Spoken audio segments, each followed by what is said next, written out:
ಹಣದ ಸಮಸ್ಯೆ ಬರುತ್ತೆ, ಕ್ಯಾಶ್ ಫ್ಲೋಯಿಂಗ್ ಆಗಲ್ಲ ಅಂತ ಹೇಳ್ತೀವಿ. ಬಿಸ್ನೆಸ್ ಮಾಡ್ತಾ ಇದಾರೆ, ಬಟ್ ಯಾವಾಗಲೂ ಪ್ರತಿ ಸಲ ಇನ್ವೆಸ್ಟ್ ಮಾಡ್ತಾರೆ, ಅದು ಲಾಭವಾಗಿ ಪರಿವರ್ತನೆ ಆಗ್ತಾ ಇಲ್ಲ. ಪೋಷಕಾಂಶಗಳ ಕೊರತೆ ಉಂಟಾಗಿ ಆರೋಗ್ಯ ಸಮಸ್ಯೆ ಬರುತ್ತೆ. ಅಂದ್ರೆ ನಾವು ಚೆನ್ನಾಗಿರೋ ಊಟ ಮಾಡಿದ್ರು ಕೂಡ ಮನುಷ್ಯನ ಬಾಡಿಗೆ ಅದು ಹತ್ತಲ್ಲ. ನಮಸ್ಕಾರ ಶರಣ.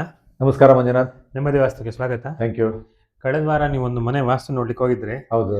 ಅಲ್ಲಿನ ಅವ್ರ ಮನೆ ಹಿರಿಯರು ಹೇಳ್ತಿದ್ರು ನಾವು ವಾಸ್ತು ಪ್ರಕಾರನೇ ಮನೆ ಕಟ್ಟಿದೀವಿ ಅಂತ. ಹೌದು. ಆದ್ರೆ ನಿಮ್ಗೆ ಅಲ್ಲಿ ಏನೇನ್ ತೊಂದರೆಗಳು ಕಂಡು ಬಂತು, ನೋಡಿ, ಸಮಸ್ಯೆಗಳಿತ್ತು? ಅವರು ವಾಸ್ತು ಪ್ರಕಾರ ಕಟ್ಟಿದೀನಿ ಅಂತ ಅನ್ಕೊಂಡಿದ್ದಾರೆ. ಯಾಕೆಂದ್ರೆ 45 ಡಿಗ್ರಿ ಸೈಟ್ ಟಿಲ್ಟ್ ಆಗಿರೋದ್ರಿಂದ ಡೈರೆಕ್ಷನ್ ಚೇಂಜ್ ಆಗಿದೆ. ನೋಡಿ, ಇದು ನಾರ್ತ್, ಇದು ಈಸ್ಟು, ಇದು ಸೌತ್, ಇದು ವೆಸ್ಟ್.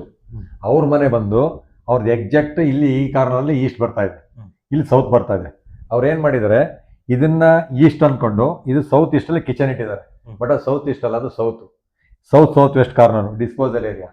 ಅವ್ರು ಏನ್ ಮಾಡಿದ್ದಾರೆ, ಇಲ್ಲಿ south east, exact south east, ಇಲ್ಲಿ ಟಾಯ್ಲೆಟ್ ಮತ್ತೆ ಬಾತ್ರೂಮ್ ಇಟ್ಟಿದ್ದಾರೆ. ಇಲ್ಲಿ ಟಾಯ್ಲೆಟ್ ಬಾತ್ರೂಮ್ ಇಟ್ಟಿರೋದು ಏನಾಗಿದೆ ಅವ್ರಿಗೆ ಸಮಸ್ಯೆ, ಒಂದು ಬ್ರ್ಯಾಂಡಿಂಗ್ ಕ್ರಿಯೇಟ್ ಮಾಡಿದ್ದಾರೆ. ಅವರು ಬಿಸ್ನೆಸ್ ಮಾಡ್ತಾ ಇದ್ದಾರೆ, ಬಟ್ ಯಾವಾಗಲೂ ಪ್ರತಿ ಸಲ ಇನ್ವೆಸ್ಟ್ ಮಾಡ್ತಾರೆ, ಅದು ಲಾಭವಾಗಿ ಪರಿವರ್ತನೆ ಆಗ್ತಾ ಇಲ್ಲ. ಸೌತ್ ಈಸ್ಟ್ ಅಲ್ಲಿ ಟಾಯ್ಲೆಟ್ ಮತ್ತೆ ಬಾತ್ರೂಮ್ ಇದ್ರೆ ಏನಾಗುತ್ತೆ, ಹಣದ ಸಮಸ್ಯೆ ಬರುತ್ತೆ, ಕ್ಯಾಶ್ ಫ್ಲೋಯಿಂಗ್ ಆಗಲ್ಲ ಅಂತ ಹೇಳ್ತೀವಿ. ಇನ್ನೊಂದೇನಂದ್ರೆ ಎಕ್ಸಾಕ್ಟ್ ವೆಸ್ಟ್ ಅಲ್ಲಿ ಟಾಯ್ಲೆಟ್ ಇಟ್ಟಿದ್ದಾರೆ ಕಾಂಪೌಂಡ್ ಅಲ್ಲಿ. ಇದೇನು ಹೇಳಿ, ಗ್ರೋತ್, ಇನ್ಕಮ್ ಮತ್ತೆ ಸಕ್ಸಸ್ ತಂದ್ಕೊಡುವಂಥದ್ದು. ಅವ್ರು ಅದ್ರಲ್ಲೂ ಕೂಡ ಫೇಲ್ ಆಗ್ತಿದ್ದಾರೆ. ಮತ್ತೆ ಇಲ್ಲಿ ಸೌತ್ ವೆಸ್ಟ್ ಅಲ್ಲಿ ಕಿಚನ್ ಇಟ್ಟಿರೋದ್ರಿಂದ ಇದು ಡಿಸ್ಪೋಸಲ್ ಝೋನ್ ಅಂತ ಹೇಳ್ತೀವಿ.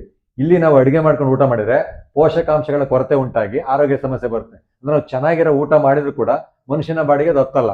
ಆದ್ರಿಂದ ಏನ್ ಮಾಡಿದ್ದಾರೆ, 2-3 ಜನಕ್ಕೆ ಆರೋಗ್ಯ ಸಮಸ್ಯೆ ಇದೆ ಮನೆಯಲ್ಲಿ. ಇನ್ನೊಂದೇನಂದ್ರೆ, ಇಲ್ಲಿ ಇವರು ಒಂದು ವಾಷಿಂಗ್ ಮಿಷಿನ್ ಇಟ್ಟಿದ್ದಾರೆ. ಇಲ್ಲಿ ಟಾಯ್ಲೆಟ್ ಇಡಬಾರ್ದು, ಅದ್ರ ಪಕ್ಕ ವಾಷಿಂಗ್ ಮಿಷಿನ್ ಇಟ್ಟಿದ್ದಾರೆ. ಬಟ್ ಏನಾಗಿದೆ, ಇಲ್ಲಿ ಸಾಲ ಆಗಿ ಏನಾಗಿದೆ, ಅವ್ರಿಗೆ ಮಾನಸಿಕವಾಗಿ ಟೆನ್ಷನ್ ತಗೊಬಿಟ್ಟಿದ್ದಾರೆ ತುಂಬಾ. ಆದ್ರಿಂದ ಖುಷಿ ಅನ್ನೋದೇ ಇಲ್ಲ ಅವ್ರ ಮನೇಲಿ. ದುಡ್ಡಿದೆ, ಖುಷಿ ಇಲ್ಲ. ಆದ್ರೆ ಅದಕ್ಕಿಂತ ಏನ್ ಮಾಡ್ಬೇಕು ಅಂದ್ರೆ, ಯಾವುದೇ ರೀತಿ ಮನೆ ಕಟ್ಟೋದಕ್ಕಿಂತ ಮುಂಚೆ ಡಿಜಿಟಲ್ ಸರ್ವೆನ ಮಾಡಿಸ್ಬೇಕು. ಡೈರೆಕ್ಷನ್ ಯಾವ ಥರ ಚೇಂಜ್ ಆಗಿದೆಯಾ ತಿರುಗಿಕೊಂಡಿದ್ರೆ ಗೊತ್ತಾಗುತ್ತೆ. ಅಕ್ಯುರೇಟ್ ಡೈರೆಕ್ಷನ್ ಸಿಗೋದ್ರಿಂದ ತುಂಬಾ ಚೆನ್ನಾಗಿ ವಾಸ್ತು ಪ್ರಕಾರ ಮನೆನ ಕಟ್ಬೋದು. ಓಕೆ ಅಣ್ಣ, ಥ್ಯಾಂಕ್ ಯು. ವೆಲ್ಕಮ್. ಜೈ ಶ್ರೀರಾಮ್. ಜೈ ಶ್ರೀರಾಮ್.